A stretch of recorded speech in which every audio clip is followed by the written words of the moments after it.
Hi students, நம்ம இன்றைக்கி என்ன பார்க்க போகிறோம்னா 10th ஸ்டாண்டர்ட் என்சிஆர்டி மேத் புக்கில் எக்ஸசைஸ் 9.1ல் சம் 12 பார்க்க போகிறோம். From the top of a 7 metre high building, ஒரு பில்டிங் அதோட ஹைட் 7 மீட்டர்னு கொடுத்துட்டாங்க. The angle of elevation of the top of a cable tower is 60 degree.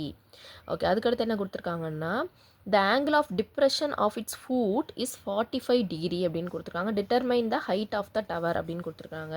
First வந்து from the top of the 7 metre height building, ஒரு building இருக்குது, அது 7 metre இருக்குது. அதுக்கு ஆப்போசிட்டில் என்ன இருக்குன்னா ஒரு கேபிள் டவர் இருக்குது.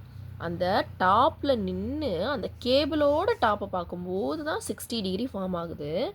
அதுக்கடுத்து என்ன கொடுக்குறாங்க, அதே இடத்துல நின்று கீழே அதை அந்த கேபிள் இருக்கு இல்லையா, அதோட கேபிள் டவரோடைய ஃபூட்டை பார்க்கும்போது 45 டிகிரி மேக் பண்ணுறோம்.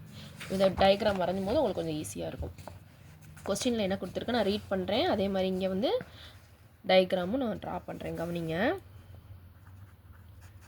சொல்யூஷனில் from the top of 7 metre high building, அப்போ ஃபஸ்ட்டு ஒரு பில்டிங் இருக்குது, இதுதான் பில்டிங்.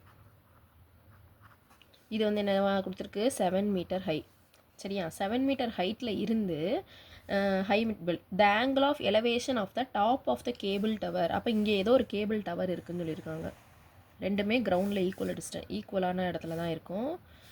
இந்த டாப்பில் இருந்து கேபிள் டவரோட டாப்பை பார்க்குறாங்களா. அப்போ இங்கேருந்து எங்கே பார்க்கணும், இந்த இடத்துலேருந்து இந்த இடத்துல ஜாயின் பண்ணணும். இது வந்து டவர்.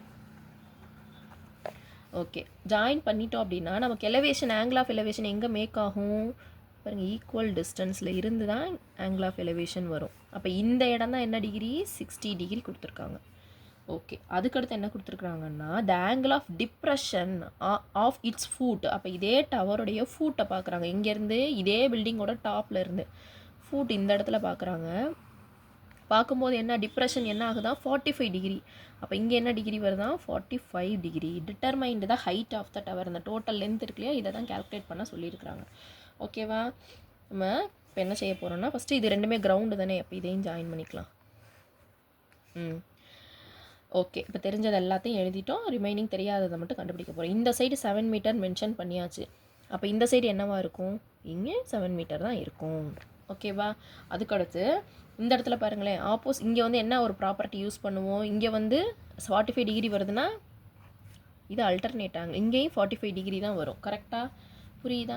அதுக்கடுத்து நமக்கு என்ன வேணும்னா இப்போ தெரியாத டோட்டல் லென்த் இருக்குது. இந்த டோட்டல் லென்த்தை நம்ம என்னென்னு வச்சுக்கலாம், ஹைட்டு ஹெச்சை வந்து கண்டுபிடிக்க வேண்டியது ஹெச்னு வச்சுக்கிட்டோம்.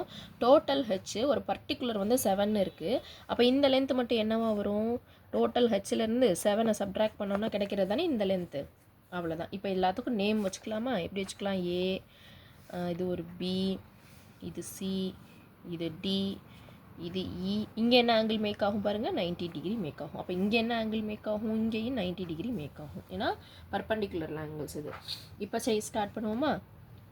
இப்போ செய்ய ஸ்டார்ட் பண்ணும்போது இன் ட்ரையாங்கிள் பிசிடி பாருங்களேன், பிசிடி இந்த ஆங்கிள் இருக்கு இல்லையா, பிசிடி, இதை தான் செய்ய போகிறோம். இது வந்து tan 45 டிகிரியை வச்சு, இதோட ஆங்கிள் என்னது, tan 45 டிகிரினா என்ன வரும், ஆப்போசிட் பை அட்ஜசன்ட். ஆப்போசிட் என்னது, சிடி பை அட்ஜசன்ட் என்னது, பிசி. அப்போ சிடியோட வேல்யூ என்ன தெரியும் நமக்கு, 7ன்னு தெரியும். இந்த ஆங்கிள் தெரியாது, பிசியோடது, அது இருக்கட்டும் அப்படி. tan 45ஓட வேல்யூ என்னது, 1, that is equal to 7 by PC.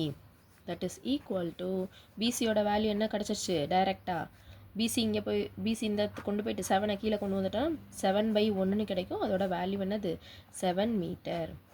அப்போ என்ன வேல்யூ கிடச்சிருச்சு, பிசியும் 7 கிடச்சிருச்சு. எங்கே இருக்குது, பிசி இஸ் ஈக்குவல் டு 7 மீட்டர்னு நமக்கு கிடச்சிருச்சு. இங்கே பிசி 7 மீட்டர்னால் இதே வேல்யூ தான் இங்கே மேலேயுமே வரும். புரியுதா? அதுக்கடுத்து என்ன எழுத போகிறோன்னா இன் ட்ரையாங்கிள் ஏஇடி, இங்கே இருக்குப்பாங்க ட்ரையாங்கிள் ஏஇடி. டிஇயோட வேல்யூ நம்ம இப்போ தான் கண்டுபிடிச்சோம். என்னது கண்டுபிடிச்சோம், 7 மீட்டர்னு கண்டுபிடிச்சோம். அதை இங்கே எழுதிட்டோம். இன் ட்ரையாங்கிள் ஏடிஏஇ என்ன பண்ண போகிறோம், tan 60 degree. So that is equal to tan 60 degree வேணும்னா இதில் என்ன பண்ணணும், இந்த ட்ரையாங்கிள் பார்த்துக்குங்க எப்படி வரும்னு, ஆங்கிளுக்கு ஆப்போசிட்டில் இருக்குது இது. அப்போ என்ன வரணும், ஏஇ பை டிஇ. இங்கே எழுதுவோமா, ஏஇ பை டிஇ. ஏஇயோட வேல்யூ நம்ம எழுதியிருக்கோம், எப்படி எழுதியிருக்கோம், h-7 எழுதியிருக்கோங்க பாருங்களேன், மேலே h-7 அதை எழுதிட்டு டிவைடட் பை டிஇ எழுத போகிறோம். டியோட வேல்யூ இப்போ தான் நம்ம கண்டுபிடிச்சோம் என்னது 7. இப்போ tan 60 டிகிரியோட வேல்யூ என்னது √3, that is equal to h minus 7/7. இப்போ இங்கே உள்ளே கொண்டு போய் மல்டிப்ளை பண்ணால் என்ன கிடைக்கும் 7√3 is equal to h minus 7. அப்போ h is equal to 7√3 plus 7. So 7 காமனாக எடுத்துட்டோம், 2லையும் 7 காமனாக இருக்கா, வெளில எடுத்துட்டோம்னா √3 plus 1. So therefore the height of the tower is 7√3 plus 1 meter. அவ்வளோதான்.